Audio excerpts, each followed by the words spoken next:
अस्सलाम वालेकुम जी जनाब। न्यूक्लियर फिज़िक्स के नाम से ही जाहिर है कि इसमें एटॉमिक न्यूक्लियस को डिस्कस किया जाएगा। सवाल ये है कि अगर हम इसमें एटॉमिक न्यूक्लियस को डिस्कस करेंगे तो न्यूक्लियस के बाहर जो इलेक्ट्रॉन है वो कहाँ जाएंगे? वो जी खसमानु खाएंगे। जो मर्जी करें, हमें उससे गर्ज नहीं है। लेकिन बहरहाल इससे पहले कि हम उनको दफ़ा करें तो हम थोड़ा सा बेसिक डिस्कस कर लेते हैं। न्यूक्लियस है क्या जनाब? ये रदरफोर्ड का जो एटॉमिक मॉडल है, न्यूक्लियर मॉडल, वहाँ से ये कहानी शुरू हुई और उसके बाद से न्यूक्लियस डिस्कवर हुआ और न्यूक्लियस की बात शुरू की गई। किसी ज़माने में ये समझा जाता था कि एटम ओवरऑल बिल्कुल ऐसे है जैसे एक तरबूज, और जिस तरह से एक तरबूज में बीज रैंडमली डिस्ट्रीब्यूटेड होते हैं, ऐसे ही ये समझा जाता था कि एटम के अंदर जो पार्टिकल्स हैं वो भी ऐसे ही रैंडमली अरेंज्ड हैं। इनमें पॉजिटिव नेगेटिव जो भी हैं जनाब दगड़म मगड़म मिक्स किए हुए हैं, कोई ख़ास जगह किसी की नहीं है। वो तो जनाब अल्लाह भला करे रदरफोर्ड साहब का, जिनके एटॉमिक मॉडल से ये समझ में आया और पहली दफ़ा ये पता चला कि एटम के दो हिस्से होते हैं। एक वो जिसमें उसका मैस रहाइश पजीर है और ये एटम का मैक्सिमम मैस उसके मिनिमम पोर्शन में है, जिसे न्यूक्लियस का नाम दिया गया, और इसमें पॉजिटिव चार्ज है। बाकी का जो नेगेटिव चार्ज है वो इस हिस्से के बार बार कहीं पे मौजूद होगा। फिर उसी रदरफोर्ड के एटॉमिक मॉडल से इंस्पायर होकर जनाब आली नील बोहर ने अपना एटॉमिक मॉडल प्रेजेंट किया, जिसमें यह कहा गया कि इलेक्ट्रॉन न्यूक्लियस के बाहर अपने डेफिनेट ऑर्बिट्स में रिवॉल्व कर रहे हैं। तो ऐसे करके जनाब एटॉमिक स्ट्रक्चर काफ़ी हद तक बेहतर तौर पे जाना जाने लगा। तो अभी इस चैप्टर में हम डिस्कस करने वाले हैं एटम के मैक्सिमम मैस को, जो कि मिनिमम हिस्से में रहाइश पजीर है।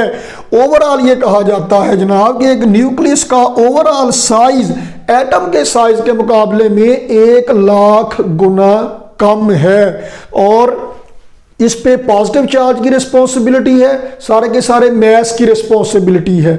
इसी न्यूक्लियस को हम डिस्कस करने वाले हैं। यानी यूं कह लीजिए कि पुराना कंसेप्ट था न्यूक्लियस का जो 19वीं सदी का था कि एटम एक तरबूज की तरह है, और अब जो 20वीं सदी का जो कंसेप्ट है उसमें जनाब यहाँ तक भी तक हम पहुंचे हैं। ये अब तरबूज की बजाय हदवाने की बजाय खरबूजा हो गया, जिसमें एक मिनिमम हिस्से में उसका सारा अल्लम गल्लम बीज वगैरह मतलब मौजूद हैं, और बाकी या गुद्दा शुद्दा मतलब इलेक्ट्रॉन बाहर रिवॉल्व कर रहे हैं। तो जनाब अली हमने इसी न्यूक्लियस को डिस्कस करना है। सवाल ये है कि इलेक्ट्रॉन कहाँ गए कहीं नहीं है, वो वहीं पे हैं जहाँ पे हैं, बस हम उनको डिस्कस नहीं कर रहे हैं। तो इसका मतलब ये है कि अगर वो यहाँ पे नहीं भी होंगे तो हमारी डिस्कशन पे कम से कम फिलहाल कोई फ़र्क नहीं पड़ने वाला है। हम एटॉमिक न्यूक्लियस को डिस्कस करने वाले हैं। तो जनाब इससे पहले कि हम बाकायदा तौर पर डिस्कशन शुरू करें, आज का लेक्चर एक इंट्रोडक्टरी लेक्चर है to the nuclear physics. Nucleus को डील करना है। न्यूक्लियस क्या है, इसमें अब तक जो हमने डिस्कशन की हुई है उसके मुताबिक, आपने जूनियर क्लासेस में जितना पढ़ा हुआ है उसके मुताबिक, एटम का मैक्सिमम मैस मिनिमम पोर्शन में है, और यहाँ पे पॉजिटिव चार्ज है, और यहाँ पे मशहूर पार्टिकल कौन कौन से हैं जनाब आली? Proton plus neutron. वैसे तो और भी बहुत सारे हैं, वक्त के साथ साथ इसी चैप्टर में हम डिस्कस करते जाएंगे, लेकिन मशहूर ज़्यादा यही दो हुए हैं क्योंकि ज़्यादातर रिस्पॉन्सिबिलिटी इनके कंधों पे है। तो जनाब बहरहाल न्यूक्लियस के अंदर जो भी रहाइश पजीर होगा उसको रला मिला के कहा जाएगा न्यूक्लियन। तो न्यूक्लियन में जब हम न्यूक्लियन का लफ्ज़ इस्तेमाल करते हैं तो इसमें सारे ही न्यूक्लियर पार्टिकल्स आ जाते हैं, चाहे वो कोई भी हो। लेकिन फिलहाल इस चैप्टर में हमारी मुराद होगी न्यूक्लियन से प्रोटॉन और न्यूट्रॉन। न्यूट्रॉन पे चार्ज कोई नहीं है, प्रोटॉन पे चार्ज पॉजिटिव चार्ज है। तो जनाब आली हम लफ्ज़ न्यूक्लाइड भी इस्तेमाल किया करेंगे। यहाँ स्क्रीन पे आपको लिखा हुआ नज़र आ रहा होगा, वो जनाब न्यूक्लाइड क्या है। हम एटम के लिए ही ये लफ्ज़ इस्तेमाल किया करते हैं। एटम का मतलब है न्यूक्लियस प्लस उसके इलेक्ट्रॉन, लेकिन जब हम न्यूक्लाइड का लफ्ज़ इस्तेमाल करते हैं इसका मतलब ये है कि सिर्फ न्यूक्लियस से हमारी मुराद है। हम उसको डिस्कशन में शामिल कर रहे हैं, डिस्कस कर रहे हैं, उसके रिलेटेड सी सारी बातें कर रहे हैं। तो किसी भी न्यूक्लाइड को लिखा जाएगा इस तरह से जनाब एक्स। एक्स क्या है? हाइड्रोजन भी हो सकता है, हीलियम भी हो सकता है, लिथियम भी हो सकता है, बेरिलियम भी हो सकता है, बोरॉन, कार्बन, फला फला फला फला, कोई भी हो सकता है एक्स। और जनाब आली इसमें ये जी क्या है, ये है जनाब चार्ज नंबर। चार्ज नहीं, चार्ज का मतलब तो ये होगा कि इस पे चार्ज कितना है। चार्ज नंबर का मतलब क्या है, number of particles those are responsible for the charge of nucleus. मशहूर जो है, जो मेजर कंट्रीब्यूटर है वो प्रोटॉन ही है। चार्ज नंबर का मतलब है नंबर ऑफ प्रोटॉन्स, जनाब जी से लिखा जाएगा। और ए क्या है जी, मैस नंबर, मतलब number of particles those are responsible for the mass of nucleus. तो जनाब ये मैस नंबर है, ये यानी कि न्यूक्लियन नंबर है, नंबर ऑफ न्यूक्लियॉन्स जो न्यूक्लियस में है। इसमें प्रोटॉन और न्यूट्रॉन दोनों ही आ जाते हैं। फिर एक टर्म हम इस्तेमाल करते हैं neutron number, number of neutrons N से लिखा जाता है। तो A mass number is equal to charge number plus neutron number. तो जनाब एक्स जी ए, इसको आप इधर भी लिख सकते हैं, तो कोई ऐसा इशू नहीं है, लिखा जाता है अक्सर। बहरहाल चार्ज नंबर नीचे आना है जी, मैस नंबर ऊपर जाना है, यानी नंबर ऑफ न्यूट्रॉन मालूम करने का तरीका क्या होगा जी, ए माइनस जी। इस तरीके से लिखा और पढ़ा जाएगा, हमने इस चैप्टर में लिखते रहना है, पढ़ते रहना है, इसलिए इंट्रोडक्शन में हम इसको शामिल कर रहे हैं या आज डिस्कस कर रहे हैं। कुछ और मोटी मोटी बातें, छोटी छोटी बातें आज के लेक्चर में डिस्कस की जाएंगी जो जरूरी होंगी न्यूक्लियर फिजिक्स में, जिनसे हमारा वास्ता ऑनवर्ड पड़ता रहेगा। तो जनाब सबसे जो इंपॉर्टेंट बात होगी वो ये है कि अगर प्रोटॉन पे चार्ज है तो कितना है, इलेक्ट्रॉन के बराबर है जनाब 1.6 इंटू 10⁻⁻⁹ कूलम। ठीक है जी। न्यूट्रॉन पे चार्ज कितना है जी, कोई चार्ज नहीं है। चलो ठीक है जी। अब आते हैं जनाब आली इनके मैस की तरफ। तो जनाब मैस कितना है प्रोटॉन का, न्यूट्रॉन का, इलेक्ट्रॉन अगरचे न्यूक्लियस में नहीं है लेकिन हम उसको भी मैस उसका भी शामिल कर लेते हैं। आप इतराज ना कीजिएगा, या हो सकता है इलेक्ट्रॉन इतराज ना करे भाई। तो जनाब अली मैस ऑफ प्रोटॉन कितना है, 1.673 मल्टीप्लाइड बाय 10⁻⁻27 kg। और जनाब मैस ऑफ न्यूट्रॉन कितना है जी, 1.675 मल्टीप्लाइड बाय 10⁻⁻27 kg। और मैस ऑफ इलेक्ट्रॉन कितना है जनाब, 9.1 इंटू 10⁻31 kg। ये जनाब बहुत छोटे छोटे मैसेज हैं, एटॉमिक स्केल पे, न्यूक्लियर लेवल पे इतने ही मैसेज होंगे। तो जनाब किलोग्राम की बजाय आजकल अब मॉडर्न दौर में हम एक और यूनिट भी इस्तेमाल करते हैं मैथ्स के लिए। केमिस्ट्री में आपने से AMU पढ़ा है, हम फिजिक्स में भी पढ़े AMU ही पढ़ते थे। अब हमने जरा उसको एडवांस कर दिया है और अब हम इसे यूनिफाइड मैथ्स कहते हैं, यू से लिखते हैं। ये वही है जिसे आप केमिस्ट्री में AMU एटॉमिक मैथ्स यूनिट के नाम से जानते हैं। ये है जनाब आली यूनिफाइड मैथ्स। ये जनाब क्या है, 1U कितना होगा, ये जनाब जो कार्बन 12 है। अच्छा अब एक और बात भी याद रखें, मसलन XZA मैं लिखता हूं जी कार्बन C612। देखिए जो प्रोटॉन नंबर है या चार्ज नंबर है, ये किसी न्यूक्लियस की पहचान है, ये न्यूक्लियस की पहचान है। अब अगर आप किसी न्यूक्लियस में प्रोटॉन एक आध प्रोटॉन निकाल लें या उसमें ऐड कर दें तो वो न्यूक्लियस ही चेंज हो जाएगा, वो एटम ही चेंज हो जाएगा, एलिमेंट ही चेंज हो जाएगा।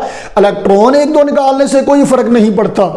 प्रोटॉन आप एक दो निकाल देंगे या उसमें ऐड कर देंगे तो उसकी आइडेंटिटी ही चेंज हो जाएगी। तो इसलिए जब हम कहते हैं कि कार्बन, तो अंडरस्टूड है कि उसका चार्ज नंबर 6 है। अक्सर ये नहीं भी लिखा जाता, तो मैस नंबर लिखना जरूरी है। ये आगे जाके हम इसको डिस्कस करेंगे कि क्यों जरूरी है। बहरहाल हमारे पास है जी कार्बन 12, तो कार्बन 12 कह देना काफी है। कार्बन 612 कहना या C612 कहना जरूरी नहीं है। आप C612 कह दें और लिख दें या सिंपली C12 लिख दें, एक ही बात है। 6 तो अंडरस्टूड है, वो तो चेंज होना ही नहीं। ये 12 चेंज हो भी सकता है और नहीं भी हो सकता, ये बाद में बहस करते हैं इस बात पे।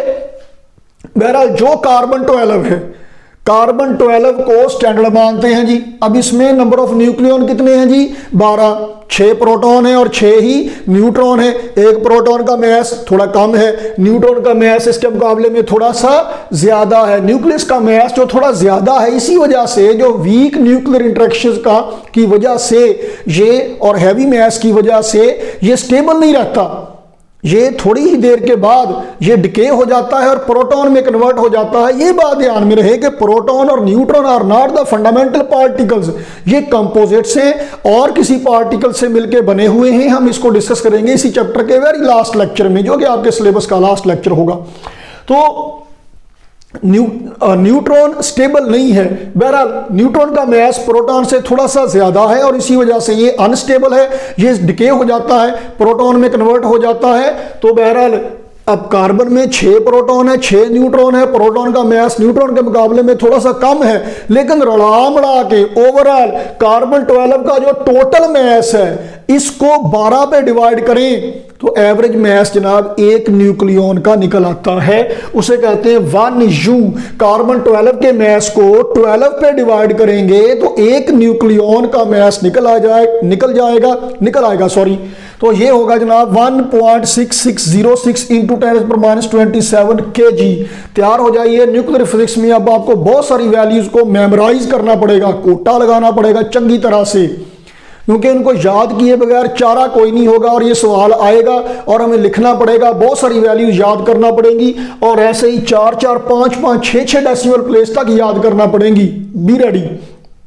तो जनाब 1U is equal to 1.6606 multiplied by 10⁻27 kg। ये क्या है? Average mass of 1 nucleon of carbon 12, यानी कार्बन 12 के टोटल मैस को 12 पे डिवाइड करें। देखिए हर एक प्रोटॉन का न्यूट्रॉन का मैस काटा वादा है, लेकिन वो काटा वादा थू था करके हम एवरेज मैस निकाल लेते हैं। ये है 1.6606 इंटू 10⁻27 kg। ये 1 यूनिफाइड मैस के बराबर है, इसे स्टैंडर्ड रखा गया है। और अब देखें इसके मुताबिक एक प्रोटॉन का मैस कितना है? 1.673 इंटू 10⁻27 kg। तो इसे यूनिफाइड मैस में कन्वर्ट करें 1U is equal to this. तो ये किसके बराबर, ये कितने U के बराबर होगा जी? 1 mass of proton is equal to, मैं इधर को हो जाता हूं, mass of proton is equal to 1.673 multiplied by 10⁻27 kg divided by 1.6606 into 10⁻27 kg। जवाब क्या आएगा जनाब अली? जवाब आएगा 1.007467। ये यूनिफाइड मैस में जवाब आ गया। बिल्कुल इसी तरह से जब आप अभी ये वैल्यू आपने नोट नहीं करनी कहीं पे, सिर्फ देखें अभी lo and behold what is juggler doing. 1.675 into 10⁻27 kg divided by 1.6606 into 10⁻27 kg equal to जनाब ये न्यूटन का मैस इस तरह से निकलेगा 1.00867 U इतना निकलेगा। तो इस कैलकुलेशन से तो इतना निकलता है। मजे की बात क्या है, अब आप जरा मेरे साथ देखिएगा जनाब आली अपनी बुक पे पेज नंबर 220 पे, यहाँ पे जनाब आली एटॉमिक न्यूक्लियस में दूसरे पैरे में जनाब ये मैसेज दिए हुए हैं और ये मैस यहाँ पे जो दिया हुआ है इतना नहीं दिया हुआ, बल्कि ओ भाई मेरा पॉइंटर ही खिलर गया, सॉरी अब मैं रिकॉर्डिंग भी रोक सकता बीच में। बहरहाल ये कितना है जनाब? ये है जी 1.007276 U। आपकी बुक में पेज नंबर, मेरी बुक भी खिलर गई जनाब, मेरा मतलब ये है कि बंद हो गई, अब मैं उसे खोल लूँ ज़रा। हाँ जी, तो ये जनाब 1.007276 U प्रोटॉन का मैस आपकी बुक में इतना लिखा है, किलोग्राम में ये लिखा है, इसको डिवाइड करके असल में इतना आता है, लेकिन बुक वाले ने ये इस्तेमाल किया। बिल्कुल इसी तरह से न्यूट्रॉन का मैस भी 1.008671 U निकलता है अगर आप इस किलोग्राम को यूनिफाइड मैस में कन्वर्ट करें तो। लेकिन बुक वाले चौधरी साहब क्या लिख रहे हैं? 1.008, ये जनाब उसी दूसरे पैरे में है जनाब 8665 U। पहला इतराज तो ये हो सकता है कि ये फर्क क्यों है, ये कैलकुलेशन किताब वाले को नहीं आती, तो या तो इसको किलोग्राम में कन्वर्ट करें, किलोग्राम ठीक करें, या फिर यूनिफाइड मैस में ये लिखें। तो इसी तरह से ये दूसरा ये कि लो जी इन्हीं की वैल्यू से क्या फर्क पड़ता है, बात तो ठीक है कि इन्हीं की वैल्यू से क्या फ़र्क पड़ता है, लेकिन आगे जाके हमने इसको एनर्जी में कन्वर्ट करना है, फिर देखिएगा कुछ ना कुछ फ़र्क तो इससे हो सकता है पड़ जाए। तो जनाब अर्ज ये है, बिल्कुल इसी तरह से इलेक्ट्रॉन का मैस जब आप कैलकुलेट करेंगे, mass of electron is equal to 0.00055 U, तो जनाब ये बनेगा इलेक्ट्रॉन का मैस। ये ऑलमोस्ट इतना ही आता है जब आप इसको डिवाइड करेंगे। वो जनाब किसी मुसलमान से पूछा गया जब वो इंटरव्यू के लिए गया कि जनाब कलमे कितने हैं, कहता जनाब हैं तो 6, मशहूर 2 ही हुए हैं। बिल्कुल इसी तरह से ये भी सूरत ऐसी ही है। आपके ख्याल में ये प्रोटॉन न्यूट्रॉन का मैस कहीं तोला गया होगा तराजू पे डाल के? नहीं जनाब, एक्चुअली ये एक्सपेरिमेंटली फाउंड आउट वैल्यूज हैं, और यहाँ पे जो वैल्यूज इस्तेमाल की जाती हैं या किसी भी बुक में जो वैल्यूज इस्तेमाल की जाती हैं वो होती हैं मोस्ट फेमस वैल्यूज या मोस्टली यूज्ड वैल्यूज, या यूं कह लीजिए कि जब आप एक्सपेरिमेंट करते हैं तो ज़्यादातर दफ़ा जो वैल्यूज निकलती हैं।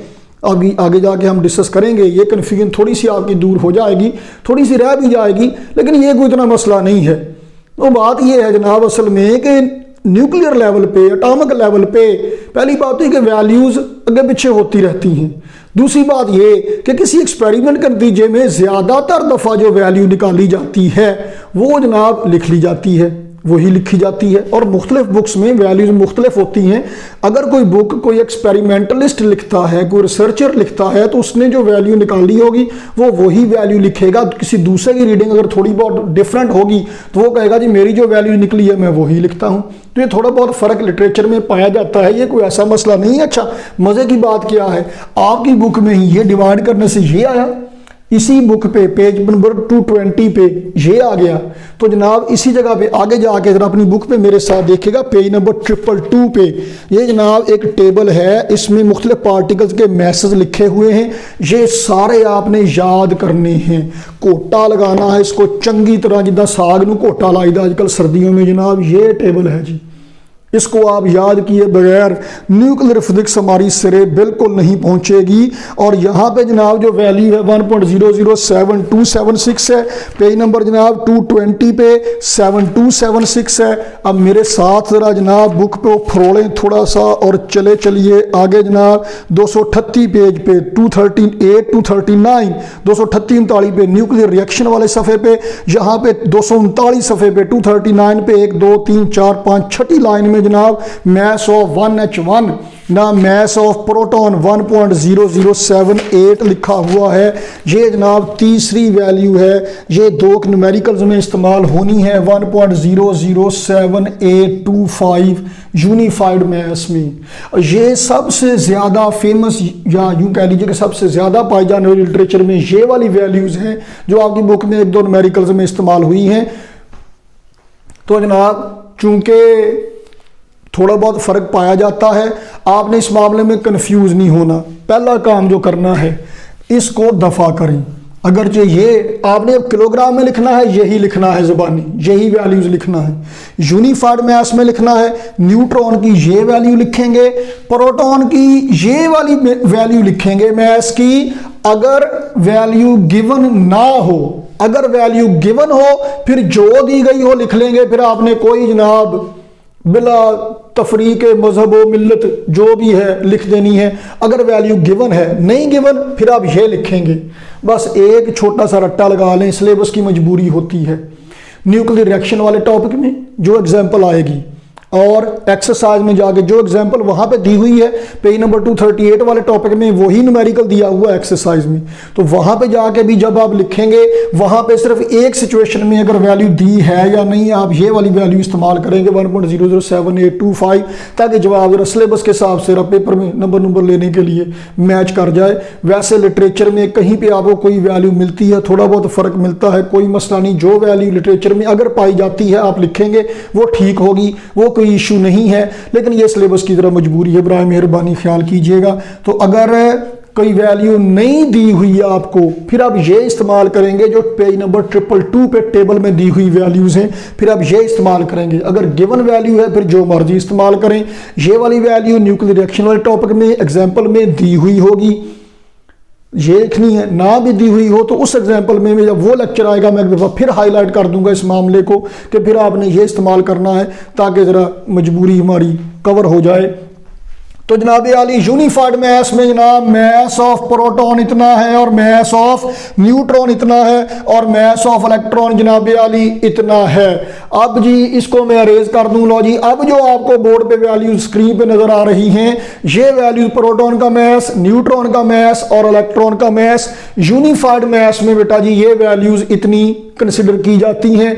या आप लिखेंगे तो मोस्टली अब हम यूनिफाइड मास में ही वैल्यूज लिखा करेंगे, किलोग्राम में हम जरा कम कम लिखा करेंगे। वेरी नेक्स्ट लेक्चर में भी जाके देखिएगा, हम एक दफा किलोग्राम से कैलकुलेट करेंगे और दूसरी दफा फिर हम यूनिफाइड मास से कैलकुलेट करेंगे, तो फिर हम इसी से ही किया करेंगे। तो जनाब कुछ तो ये मास के हवाले से बात हो गई, और अब आपने इसको पढ़ा करना है XZA, या मैथ्स नंबर लाजमी लिखना है, चार्ज नंबर लिखें या ना लिखें। तो जनाब एक दो टर्म्स और देख लीजिए जी। आइसोटोप्स, ये आपने जूनियर क्लास में पहले पढ़े हुए हैं। आइसोटोप क्या होते हैं जी? ये एटम्स या न्यूक्लियोइड्स हैं ऑफ सेम एटम, एक ही एटम के मुख्तलिफ न्यूक्लियोइड्स हैं, एक ही एटम के मुख्तलिफ न्यूक्लियाई हैं। ऐसे एक ही एटम का मतलब ये कि इनके चार्ज नंबर सेम है, चार्ज नंबर सेम है, मैस नंबर में फर्क है। तो चार्ज नंबर में, मैस नंबर में क्या है? मैस नंबर में चार्ज नंबर, न्यूट्रॉन नंबर दोनों हैं, तो चार्ज नंबर तो दोनों के इनके सेम होंगे, तो न्यूट्रॉन में फर्क होगा, जिसकी वजह से मैस नंबर में फर्क आ जाएगा। फॉर एग्जांपल बड़े मशहूर आइसोटोप्स हैं जनाब, हाइड्रोजन के तीन आइसोटोप्स हैं जनाब, hydronium, deuterium, protium, deuterium, tritium. तो जनाब 1H1, 1H2, 1H3, तो देखिए चार्ज नंबर सब में सेम है, प्रोटियम, ड्यूट्रियम, ट्रीटियम में चार्ज नंबर सेम है सब में, और मैस नंबर इसमें कितना है जनाब?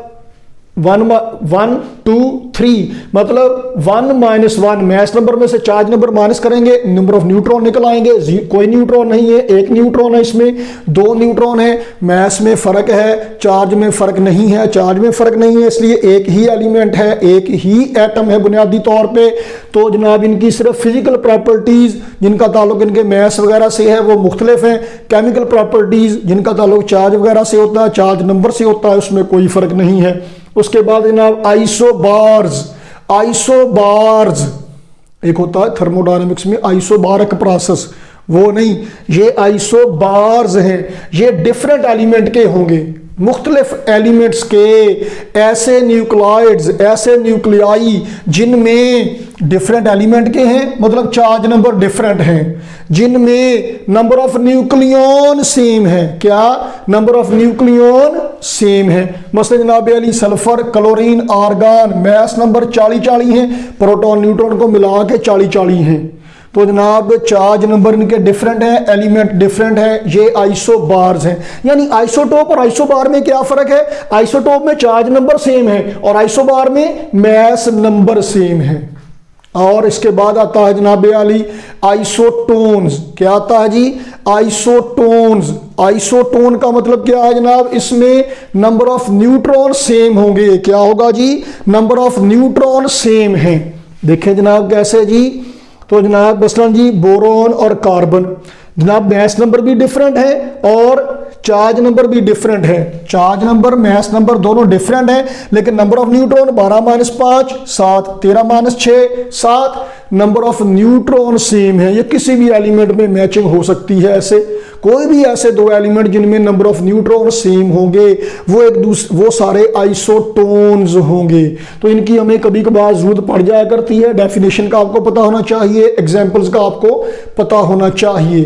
तो लो जी मोअज़्ज़ज़ ख़ातिनो हज़रात, हम शुरू करने वाले हैं, बल्कि हमने थोड़ा सा पोला पोला सा शुरू कर लिया है न्यूक्लियर फिजिक्स को। इसमें भी जैसे मैंने मॉडर्न फिजिक्स शुरू करते हुए, क्वांटम मैकेनिक्स शुरू करते हुए कहा था कि जहाँ पे कॉमन सेंस ख़त्म हो जाती है, क्वांटम मैकेनिक्स वहीं पे पाई जाती है। जैसे सारी दुनिया वाले कहते हैं ना हमारे बारे में कि जहाँ से अक्ल, इल्म, शऊर ख़त्म होता है उससे 20 किलोमीटर आगे पाकिस्तानी शुरू हो जाते हैं। बिल्कुल ऐसे ही कॉमन सेंस जहाँ पे ख़त्म होती है वहीं पे जनाब क्वांटम मैकेनिक्स शुरू होती है। तो न्यूक्लियर फिजिक्स में ऐसी बात तो नहीं है कोई ज़्यादा कि कॉमन सेंस वगैरह का हमारा इशू नहीं होगा, जैसा मॉडर्न फिजिक्स में थोड़ा सा आया था। लेकिन बहरहाल इसमें कुछ ना कुछ कन्फ्यूजन इस तरह से हुआ करती हैं कि हम ज़्यादातर मैथमेटिकल वैल्यूज़ के आदी रहे होते हैं, लेकिन माइक्रोस्कोपिक लेवल्स पे जनाब मैथमेटिकल वैल्यूज़ नहीं होती, स्टैटिस्टिकल वैल्यूज़ होती हैं। मतलब ये कि अंदाजे टेवे ज़्यादा होते हैं, एग्जैक्ट वैल्यूज़ कम निकलती हैं। हमारे पास जो वैल्यूज़ आया करती हैं न्यूमेरिकल वैल्यूज़, ये किसी एक सिचुएशन में ये एग्जिस्ट करेंगी। हो सकता है वही एक्सपेरिमेंट जब आप रिवाइज करें तो थोड़ा बहुत फ़र्क पड़ जाए, तो फ्लक्चुएशन थोड़ी बहुत होती है और ये नॉर्मल होती है।